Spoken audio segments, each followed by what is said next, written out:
Hey guys, how's it going? This is my second video response for the aviation class we're in here.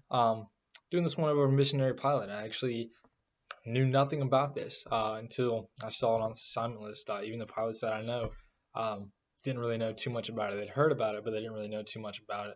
So in my research, found a few things I'd like to share with you guys that I found about it. So the first one is how or what they look for in their pilots and kind of the requirements that they have.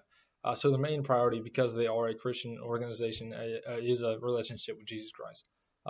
That's going to be the number one to make sure that you have accepted Him in your heart. That way you can actually, preach the gospel in an effective manner. Second thing is that they have to have an A&P mechanics license. That's because these areas that they go into, if the plane breaks down, if something happens like that, they have to be able to fix it themselves. You can't really fly in another mechanic or have a mechanic there to fix, whatever plane you're flying in those desolate locations that they fly into. Second thing would be about 400 flying hours with a commercial license and an instrument rating. That's crazy. 400 flying hours. I know with the military, it's about that. It's around there. The more flying hours that you have, the better chance you're gonna have of getting accepted in. 400 fly hours is what they're gonna look for in requirements, and then a minimum of 50 hours in high performance flying.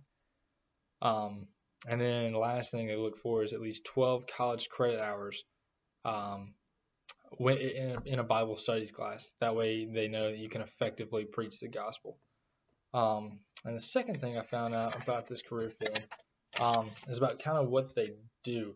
I guess they do a lot of disaster relief. They deliver a lot of food and supplies to these locations, like down in Haiti, places like that, places over there in Africa that nobody really can get to. So these people fly in, bring supplies, food, disaster relief, and the main thing is spreading the gospel to these people. They fly into these desolate locations just to spread the gospel and to help these people out, which is incredible.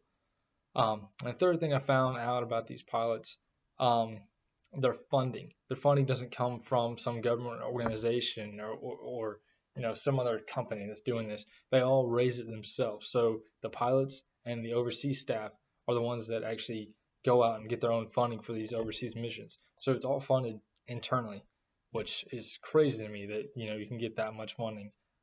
It's not crazy, it's pretty incredible that you can get that much funding to go ahead and do all these overseas missions to help out all these people.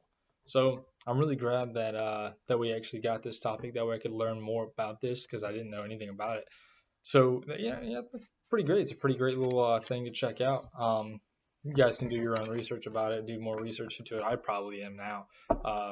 Gonna look at, I saw a couple places where they're based out of, like Massachusetts. I think there's one in London. I don't know if I'm reading that right. But they're kind of based, all over America and stuff like that. So it might be something I'll look into deeper and deeper. But hope you guys have a great rest of your day and a great rest of your week. Take it easy.